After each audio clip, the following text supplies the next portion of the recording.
todos com a paz do nosso Senhor e Salvador Jesus Cristo. Amém. Eu convido a igreja a se colocar em pé. No livro de Isaías, capítulo 55, versos 1 a 3. Convido a igreja a acompanhar a leitura. Ah, todos vós os que tendes sede, vinde às águas, e o vós que não tendes dinheiro, vinde, comprai e comei. Sim, vinde e comprai, sem dinheiro e sem preço, vinho e leite. Por que gastais o dinheiro naquilo que não é pão, e o vosso suor naquilo que não satisfaz? Ouvi-me atentamente, comei o que é bom, e vos deleitareis com finos manjares. Inclinai os vossos ouvidos, e vinde a mim, ouvi, e a vossa alma viverá, porque convosco farei uma aliança perpétua, que consiste nas fiéis misericórdias prometidas a Davi. Te adoramos, Senhor, porque Tu és o único Deus, Pai. Aquele que criou, Senhor, céus e terra, Deus. Aquele que soprou, ó Deus, a vida em nossos corpos. É a Ti, ó Deus, que devemos louvor, Senhor, e toda a honra e toda a glória.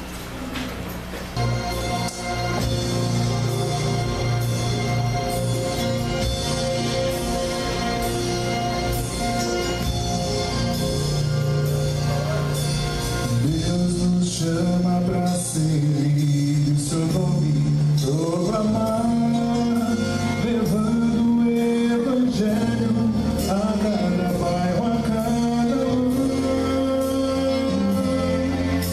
procura homens de valor, de fé em comunhão, de coração repleto do puro amor cristão.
Santa Claus.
sem céu,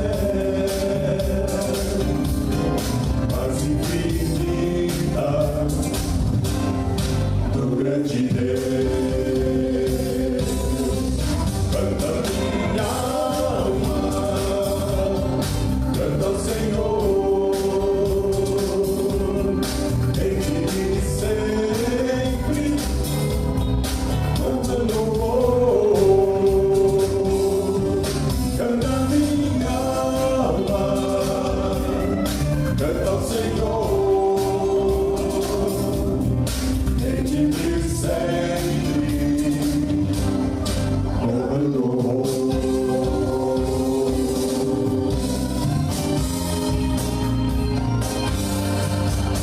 Vem, seu grande amor, e regozijo o meu Salvador. Esperançoso e na luz, pela bondade do meu Jesus. Canta minha alma, canta ao Senhor, em ti sempre grato louvor. Canta minha alma, canta ao Senhor, em ti sempre cante glórias de glória, glórias de glória, glórias de glória, glórias de glória. Canta minha alma ao Senhor, ó que prazer é cantar o seu amor. Feito a ele o meu louvor, canta minha alma ao meu Senhor. Canta minha alma ao Senhor, ó que prazer é cantar o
Esta é uma noite especial, como todos os dias são especiais na presença de Deus. Hoje a Igreja Nacional completa, não exatamente hoje, mas quinta-feira passada, dia 31 de julho, completa 111 anos de existência.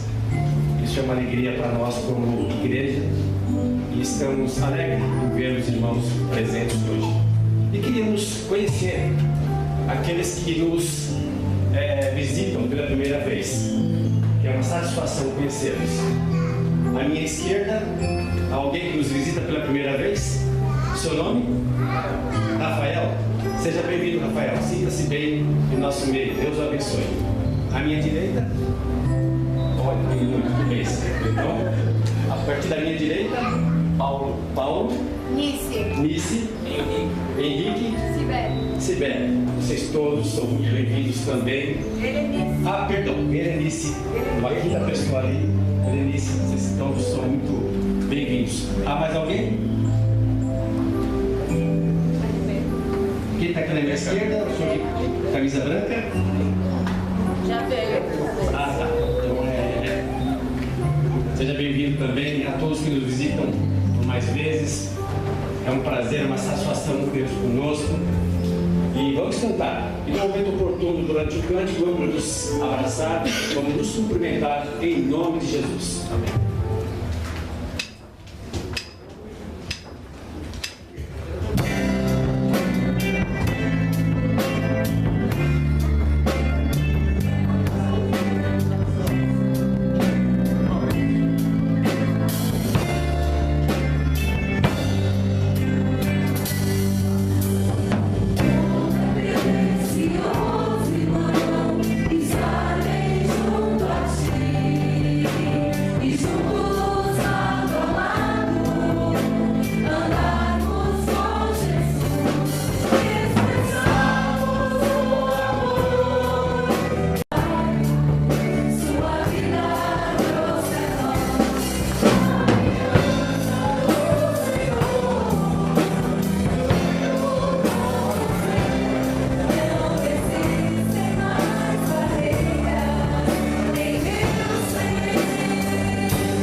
usa a figura do corpo humano para descrever a igreja. E uma parte importante da igreja são as crianças. as quais eu convido a chegarem até a frente para que nós oremos com elas, para elas, em nome de Jesus.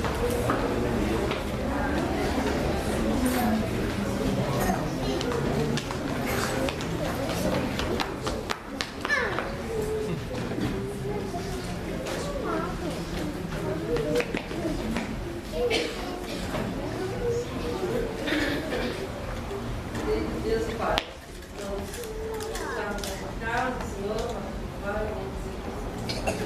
louvamos pelas nossas crianças, alegra as nossas vidas, e louvamos o Senhor porque elas são preciosas aos teus olhos, Senhor. Pedimos ao Pai, que nos dê sabedoria para sermos bons exemplos na vida delas, que seus pais, Senhor, tenham sabedoria para conduzir sempre os teus caminhos. Pedimos por tudo, em nome de Jesus, nosso Salvador. Amém. Antes da oração por iluminação e antes das leituras bíblicas, nós vamos ouvir com muita alegria, mais uma vez, o Quarteto Esperança e Fé. Com as tuas mãos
Jesus, meu rei, milagre acontecer.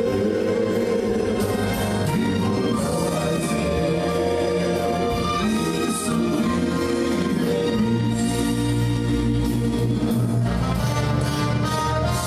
Quem eu era já não sou, quem era já não sou, passado já se foi.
Gênesis 32, de 22 a 30.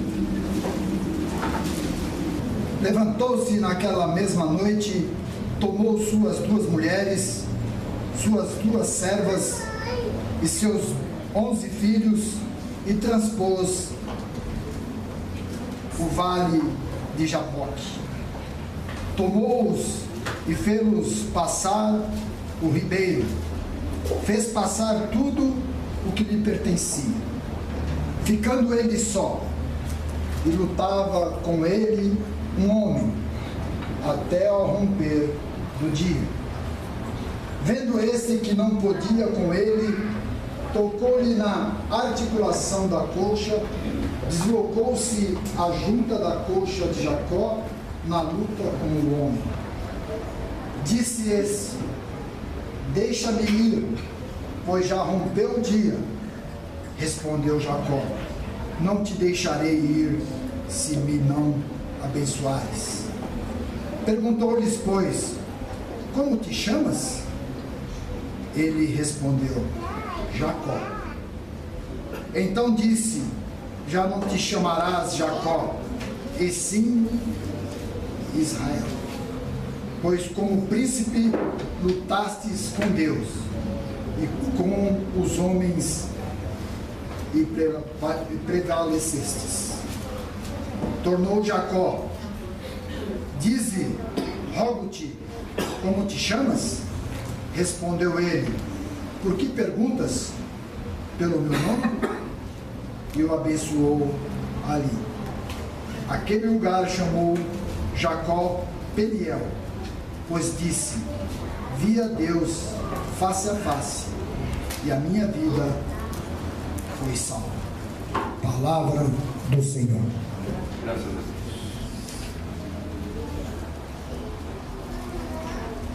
A leitura do Novo Testamento, que está indicada no nosso boletim, indica os capítulos 2 e 3 do livro do Apocalipse.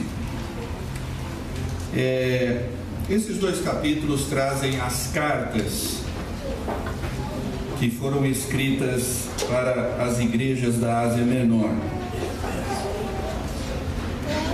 E é muito significativo que, praticamente na abertura do livro da Revelação, nós encontremos 7 mensagens dirigidas às igrejas. Hoje nós estamos comemorando o aniversário da nossa denominação. Muita coisa mudou em 111 anos. somos uma igreja relativamente pequena no contexto do cristianismo brasileiro, mais especificamente no contexto do protestantismo brasileiro de missão. Uma das denominações que aqui chegou, o presbiterianismo, foi uma das denominações que aqui chegou na segunda metade do século XIX. E nós vivemos um momento de perplexidade nesse contexto protestante ou evangélico brasileiro. Vivemos um clima de concorrência eclesiástica descarada, e esse nome evangélico já não faz tanto sentido e funciona mais como um grande guarda-chuva, no qual eu particularmente não me sinto confortável. Quando olhamos o censo de 2010, percebemos o surgimento de uma classe emergente, os sem igreja, que, é bom lembrar, não são ateus, consideram-se cristãos, mas não estão em nenhuma igreja. Tudo isso faz parte desse contexto confuso que a gente vive, contexto que não era tão confuso assim há 100 e poucos anos atrás. O contexto no qual nós estamos, ele é um contexto de impacto, de perplexidade, e oferece grandes desafios. Hoje é um dia muito especial para mim. Eu amo profundamente a minha igreja, e isso não me impede de olhar de maneira objetiva e crítica para essa minha amada igreja. Dentro desse conjunto das igrejas brasileiras, certamente há muita diversidade, mas também há coisas em comum. E isso também acontecia com aquelas igrejas da Ásia Menor, para as quais as cartas foram enviadas. Assim como as nossas igrejas na atualidade, as igrejas da Ásia Menor tinham problemas específicos, mas também problemas comuns. Não que a gente vá ler agora os 2 capítulos, mas nós vamos fazer uma coisa diferente. A gente vai refletir justamente a respeito dos elementos que aparecem em todas as cartas. Nós vamos fazer o inverso, nós vamos deixar o específico de lado e nós vamos ver o que nestas cartas é constante. E fazer isso tendo em vista a nossa igreja. E são vários os elementos das cartas que são comuns. E é muito interessante como os elementos comuns e os elementos de diversidade se mesclam.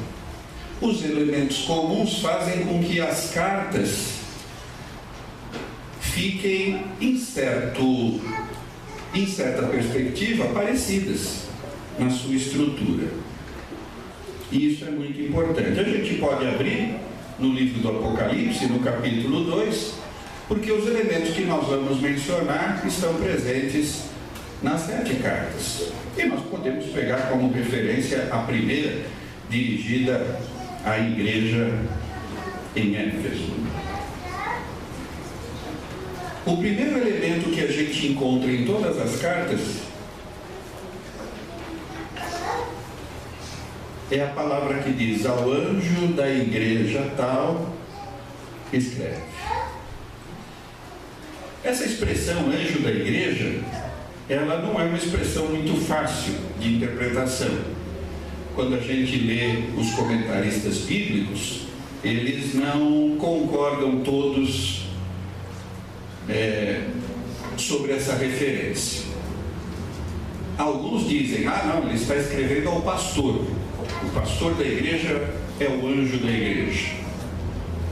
Outros dizem se tratar aqui de toda a liderança, dos líderes de maneira geral. E outros ainda dizem, isso é só um referencial, como o conteúdo das cartas fala para a igreja toda, isso é só uma maneira de dizer, e a carta é endereçada para a igreja como um todo. Diante dessa dificuldade, eu particularmente entendo que toda a carta, obviamente, ela tem um destinatário. E nas igrejas, seja hoje ou naquele tempo, as igrejas se fazem representar pelas suas lideranças. Não indico particularmente aqui o pastor, mas o primeiro endereçamento é àqueles que estão à frente. Não que o conteúdo se refira somente a estes, mas é uma coisa interessante. Ontem mesmo nós tivemos aqui uma reunião de liderança e entendo que as cartas falam da nossa responsabilidade como líderes. Nós, pastores, presbíteros, diáconos, coordenadores, professores, superintendentes, músicos, enfim, estar à frente é representar de maneira especial a igreja. E isso é uma coisa muito importante. O segundo elemento, aí no capítulo 2, está ainda no primeiro versículo, quando ele diz: estas coisas diz, e todas as cartas têm estas coisas, diz, e aí, em seguida, vem alguma característica da descrição que está no capítulo 1 sobre o próprio Jesus Cristo. Em outras palavras, em todas as cartas está indicado que quem diz é Jesus. Quem fala é o Senhor. Quem fala para a igreja é o Senhor da igreja. É aquele que tem autoridade, porque a igreja é de Cristo. E é muito interessante ler em cada início de carta como o Senhor Jesus é descrito, quais são as referências que são dadas. Nós não vamos nos ater a isso, nós vamos pensar na palavra de Jesus dirigida à sua igreja. E por incrível que pareça, às vezes a igreja não se lembra como deveria que ela é posse de Jesus Cristo, que Jesus Cristo é o seu cabeça, que Jesus Cristo é o seu Senhor, que ela é a noiva, que ela foi comprada pelo sangue do Senhor, que ela não é dela mesma, assim como o quarteto cantou em sentido individual. Assim como eu individualmente devo ser de Cristo, a igreja, como coletivo dos cristãos, pertence a Cristo. E isso tem sérias implicações. Eu não posso ser igreja cristã, eu não posso dizer que pertenço a Cristo e não segui-lo com fidelidade. É incoerente. Mas tem outras coisas. A outra coisa comum nas cartas aí no capítulo 2 é o que vem logo no início do versículo 2. Conheço. Jesus nos conhece. E a cada carta, Jesus prova que conhece aquela igreja, falando coisas sobre ela. Na maioria dos casos das cartas do Apocalipse, depois os irmãos podem comprovar isso lendo os 2 capítulos, na maioria dos casos, o Senhor aponta coisas boas na igreja, mas aponta também falhas. Se não me falha a memória, a igreja de Esmirna só tem elogios ou considerações positivas, e a igreja de Laodiceia só tem considerações negativas. As outras recebem críticas e recebem também elogios. É muito importante saber que o Senhor nos conhece. E seria bom que esse conheço soasse nos nossos ouvidos, como cristãos, como membros da igreja, a cada momento. O Senhor nos conhece.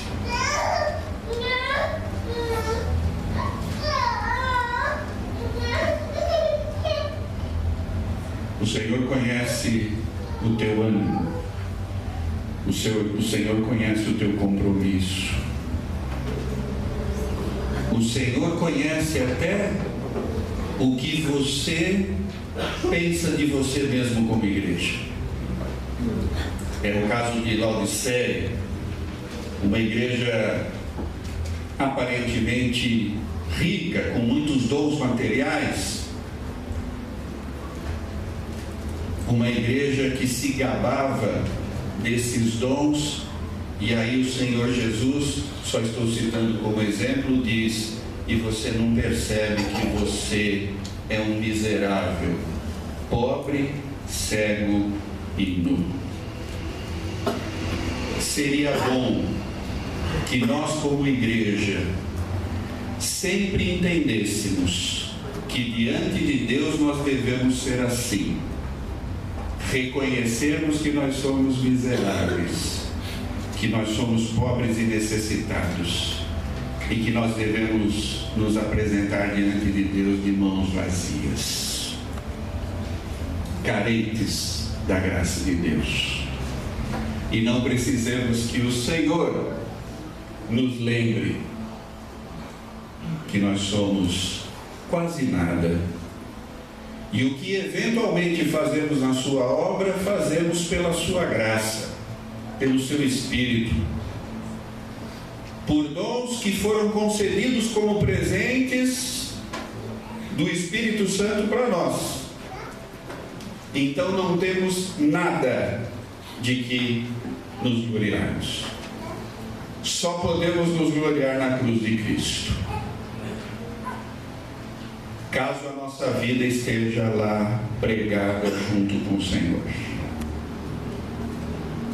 Então, isso deve soar no nosso ouvido: conheço as tuas obras, conheço o teu trabalho, ou conheço a tua preguiça, conheço os teus dons, os que estão escondidos, que nunca foram usados em benefício de ninguém. Conheço a tua inoperância, conheço o teu relaxo,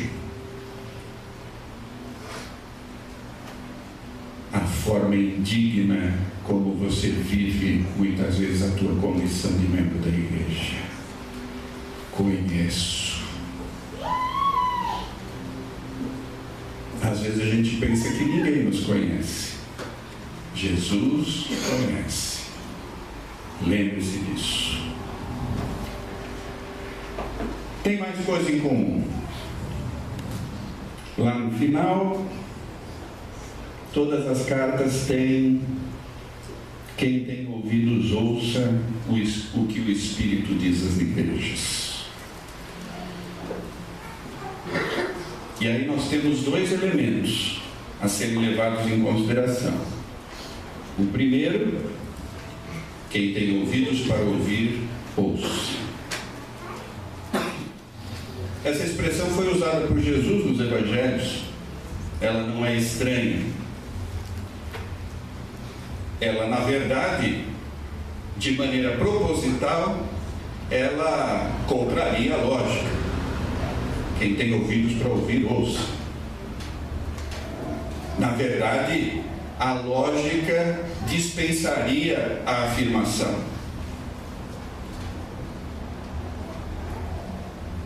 E isso é proposital, porque há pessoas que têm ouvidos para ouvir e não ouvem.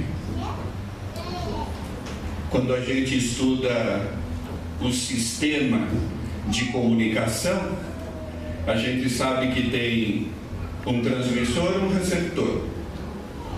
Existe a mensagem e o canal. Esse canal, ele pode estar interrompido por diversos motivos. E aí, ainda que a mensagem seja muito boa, o receptor seja muito bom e o transmissor também, a mensagem não flui. Por isso que quem tem ouvidos deve ouvir. Ouvir o que Jesus fala quando diz que conhece a sua igreja. Ouvir. Ouvir com os ouvidos. Prestar atenção.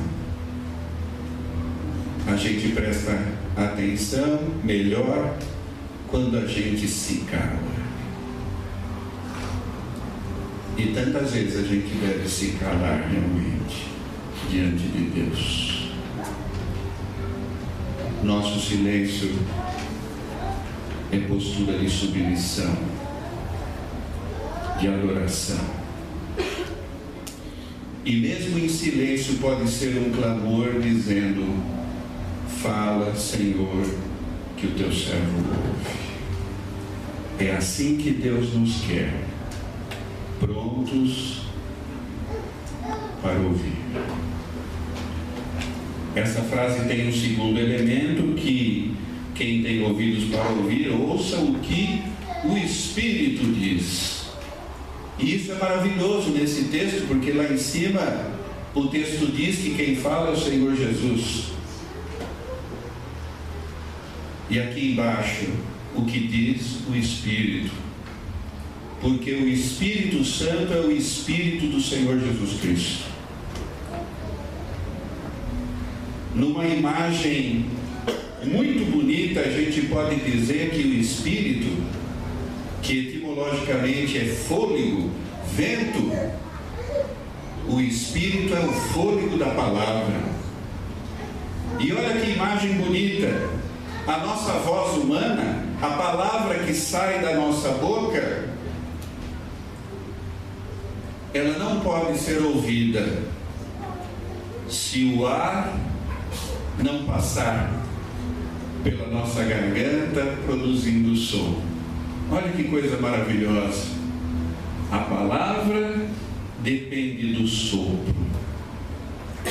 Então, Jesus e o Espírito funcionam em conjunto, para que a igreja ouça o que Deus quer dizer à sua igreja. É o Espírito que fala com a mesma autoridade de Jesus. Afinal de contas, o Espírito é o verdadeiro criador da igreja. O marco fundamental de criação da igreja cristã é Atos dos Apóstolos, capítulo 2. Quando o Espírito Santo de Deus é derramado, aí surge a igreja. A igreja nasce na força do Espírito e tem que existir pela força do Espírito Santo. E é por isso que o Espírito diz o que deve ser dito à igreja. E o último elemento comum, todas as cartas no final diz assim: ao vencedor. Ao vencedor, diz o texto, farei isso, aquilo e aquilo. Sempre é algo muito positivo, mas a indicação é a mesma: ao vencedor. E aqui a gente tem que parar um pouco. Quem é vencedor? Quais são os critérios para a gente dizer que uma igreja é vitoriosa? Veja, a gente usa a palavra vencer nos esportes, nos jogos. E também nos esportes, nos jogos, existem as regras, existem os critérios. Alguém só pode ser proclamado vencedor em determinada atividade esportiva se ele cumprir as regras e se ele atingir a vitória dentro dos critérios estabelecidos. Por isso vale a pergunta. E olha que a gente está num momento do mundo evangélico que a palavra vencer e ser vencedor está na ordem do dia. O povo evangélico quer vencer. Todo mundo é vencedor. Só que Jesus Cristo não quis em primeiro lugar a vitória. Ele se submeteu à derrota na cruz, para que em função da sua humilhação viesse a exaltação por parte de Deus, conforme Filipenses capítulo 2. E hoje parece que as igrejas querem ser vencedoras por elas próprias, pelo seu número de membros, pela sua qualidade musical, pela quantidade de equipamentos, pela suntuosidade dos seus templos. Igrejas vencedoras. Jesus Cristo contrariou o critério de vencedor e vencido, e por isso mesmo não foi reconhecido como Messias por grande parte do seu povo. Tem uma coisa interessante nessas cartas do Apocalipse. Se não me engano, em duas delas, o Senhor critica a igreja porque eles estão envolvidos com os nicolaítas. O nome aí chama atenção. Os nicolaítas vêm de Nicolau. E a palavra Nicolau, o nome, é a junção de duas palavras: Nike e Laos, aquele que vence o povo. Nike é vencer e Laos é povo. Interessante que em duas cartas do Apocalipse as igrejas são orientadas a tomar cuidado com aqueles que se dizem vencedores. E nós hoje, como igreja, precisamos tomar cuidado também com as falsas vitórias, com as vitórias que não glorificam Jesus Cristo, com as vitórias que são deduzidas sem a palavra de Deus e sem a inspiração do Espírito Santo. Então a pergunta fundamental que volta para a igreja é essa: como nós queremos vencer? Jesus Cristo, em Mateus 25, disse que estaria perto dele aquele que se identificasse com aquele que tem fome, sede, com aquele que não tem roupa, com aquele que está encarcerado, enfim, com os sofredores deste mundo. Ah, mas entre os pobres e sofredores, entre os desgraçados, entre os marginalizados e excluídos, não tem vencedor. Essa turma, no critério do mundo, é tudo perdedor, tudo derrotado. mas foi ali que Jesus Cristo viveu. E Jesus Cristo disse: você quer encontrar comigo? É lá, é entre eles. Mas como, Senhor? Quando que nós te vimos nu, faminto, sedento, encarcerado e não te assistimos? Quando vocês se afastaram desses meus pequeninos irmãos, vocês se afastaram de mim.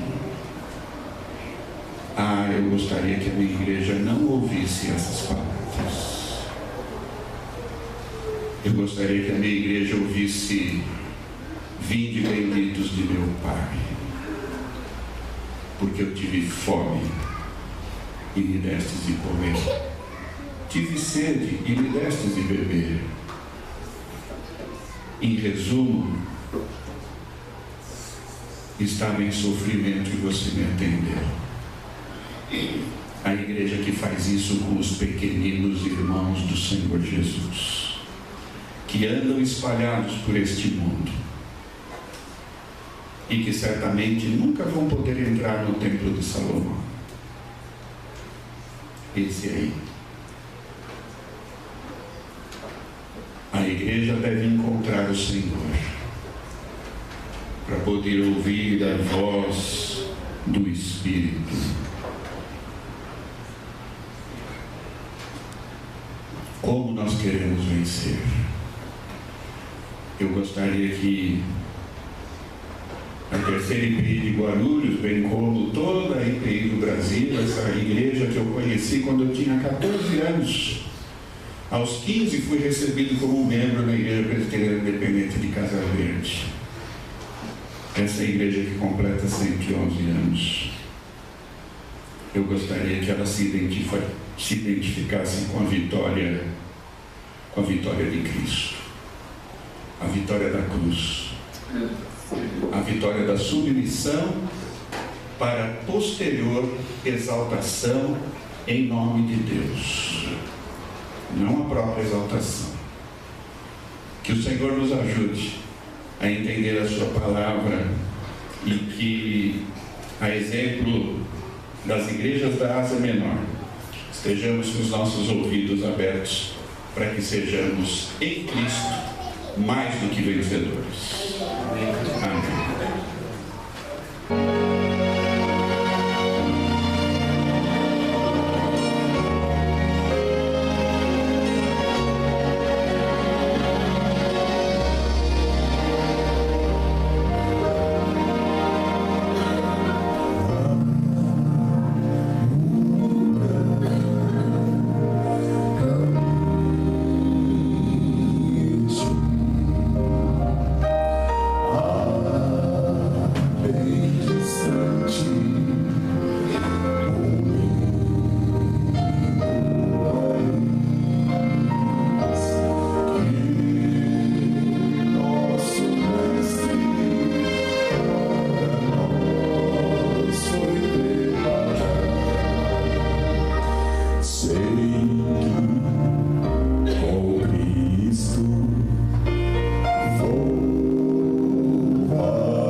chegar para o trono da graça e lembrar que o amor nos remite. Deus prometeu conosco estar, Deus prometeu, não vai falhar, não há desafio impossível se temos um Pai poderoso e capaz. Deus prometeu nos amparar, Deus prometeu nos sustentar, se estamos em seus caminhos. É só esperar, Deus proverá. Deus proverá, é a promessa. Deus proverá, não tenha pressa. Ele seu tempo e sabedoria sabe nos dar o que é melhor. Se muitas perguntas não têm resposta, se muitos caminhos parecem sem volta, Deus proverá o cordeiro para cada Abraão de fé. Deus prometeu conosco estar, Deus prometeu, não vai falhar, não há desafio impossível se temos um Pai poderoso e capaz. Deus prometeu nos amparar, Deus prometeu nos sustentar, se estamos em seus caminhos. É só esperar, Deus proverá. É só esperar, Deus proverá. Deus proverá. Sim, Deus proverá.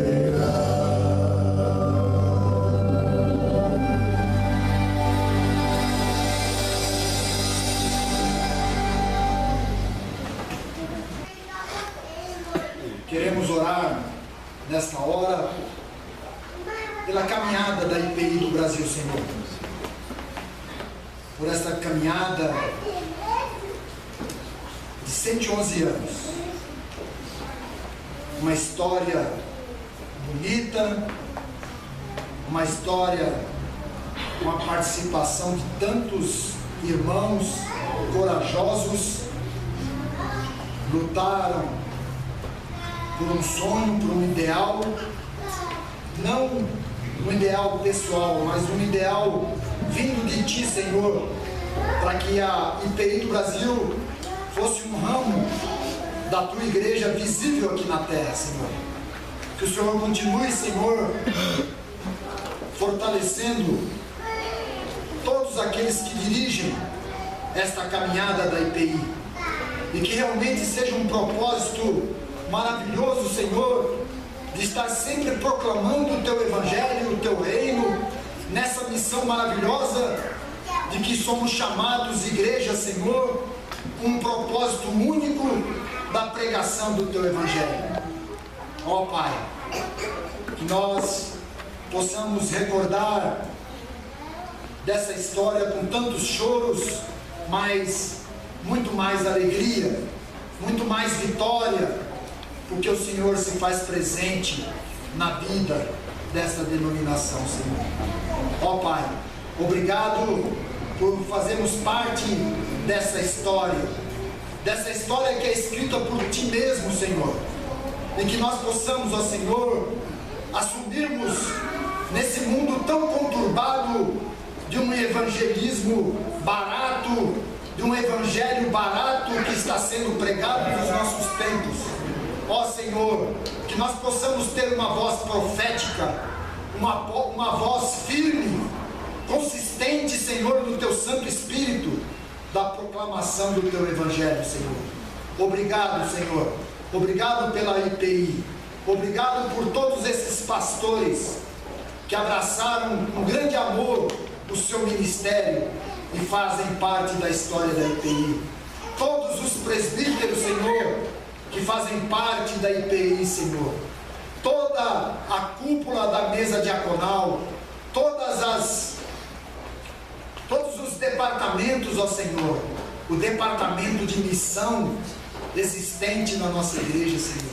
Que o Teu Santo Espírito continue iluminando, mostrando o caminho, dando coragem para pregar o Teu Evangelho. Nos abençoe, Senhor. Conduza os nossos passos. Dê força, Senhor, sempre à Tua igreja, para que ela seja o bom exemplo, o bom perfume, Senhor. Que nós possamos, sim, estarmos sempre proclamando as Tuas verdades, com coragem, com amor, com fé e com esperança. Em nome do Senhor Jesus, que nós oramos e Te agradecemos. Amém.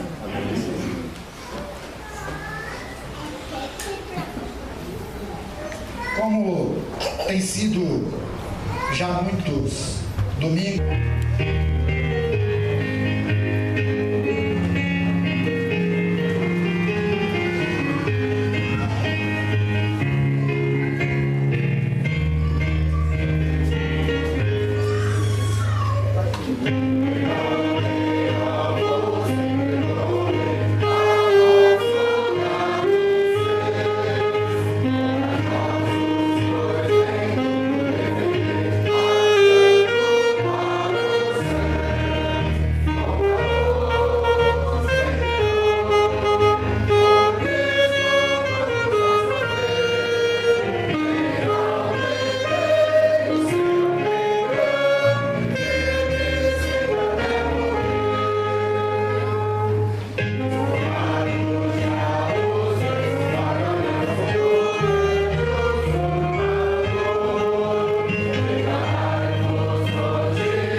Nós vamos celebrar a ceia do Senhor, lembrando as palavras de instituição. O Senhor Jesus, na noite em que foi traído, tomou o pão, havendo dado graças, ele partiu, como está partido aqui na frente, e disse: tomai e comei, isto é o meu corpo. Comei dele todos, fazei isto em memória de mim. Depois de haver ceado, o Senhor Jesus tomou também o cálice e disse: este cálice é a nova aliança em meu sangue. Bebei dele todos, fazei isto em memória de mim. Porque todas as vezes que comerdes do pão e beberdes do cálice, anunciais a morte do Senhor até que Ele venha. Nós ministramos este sacramento em nome do Senhor Jesus e convidamos para esta participação as pessoas em comunhão com a Igreja de Cristo, inclusive crianças acompanhadas dos seus pais, uma vez já batizadas. Este é o sacramento das ações de graça, da gratidão do nosso coração diante de Deus pela oferta que Ele nos deu do seu próprio Filho como Cordeiro que limpa os nossos pecados. É com gratidão e com alegria que nós devemos nos aproximar da mesa do Senhor. Vamos ainda orar. Convidamos os nossos irmãos presbíteros, a nossa irmã presbítera, para que sentem em frente para o momento da disciplina.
Esperança e Fé deste ano estará completando 19 anos em setembro.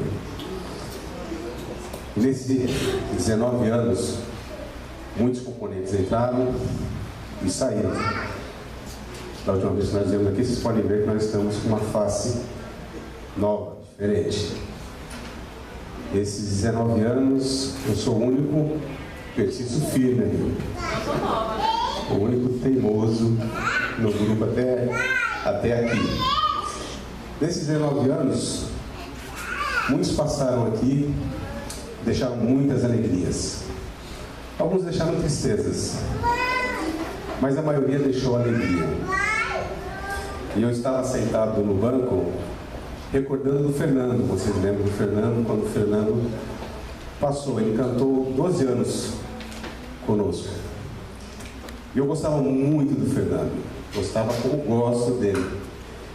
E quando ele me deu a notícia que ele estava saindo do grupo, foi justamente quando a minha esposa estava no auge da sua enfermidade. Então eu sofri demais, sofri muito. E eu passei esse sofrimento para ele. E ele ficou triste com o meu sofrimento. Mas eu falei: Fernando, Deus sabe de todas as coisas. A Bíblia diz que há tempo para tudo. Tempo para chorar, tempo para se alegrar. Para tudo existe um tempo. E o nosso ensaio é um ensaio muito gostoso. Nós falamos bem de todo mundo, como falamos mal de todo mundo. E dentre essas pessoas que nós falamos no nosso meio, nós falamos do pastor Fernando. É verdade. Falamos ou não falamos? Jesus, então, nossa. Como falou do pastor Fernando? Só não vou te dizer se nós falamos bem ou mal. Isso aí fica a teu critério. Mas o que eu quero dizer com isso? Certo dia no nosso ensaio, nós estávamos conversando e Jesus comentou conosco: o pastor Fernando está indo embora. Que tristeza foi para nós. E aí veio essa palavra na minha mente: há tempo para tudo nesta terra. O tempo do pastor chegou ao seu final. Tristezas vai deixar, mas muitas alegrias ele plantou aqui. Pastor, nós aprendemos a amá-lo. Amar o Senhor é muito fácil. Falar do Senhor, então, é muito fácil. E Jesus está quantos anos no quarteto? Esqueceu a idade. Ele vai para 8 anos. E é o tempo que eu conheço praticamente o pastor Fernando. E eu me empolgo com as suas pregações. Gosto muito de vê-lo pregar. O quarteto tem sai em muitas igrejas. E algumas pregações não tem condições de escutar.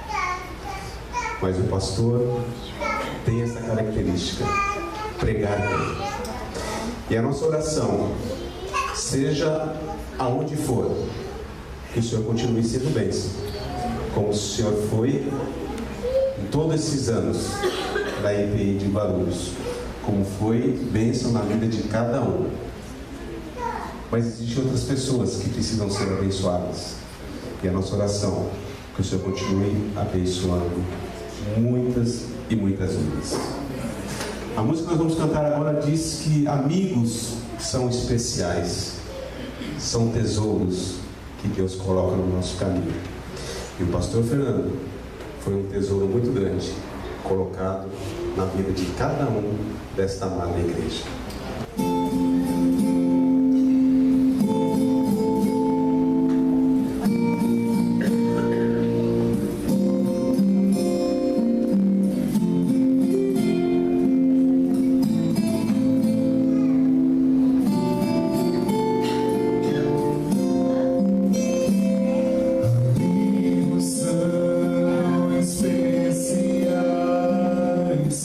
São tesouros da vida.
as consolações, o ensino e a comunhão do Espírito Santo repousem sobre todos nós, sobre todo o povo de Deus, hoje e para todos sempre. Amém.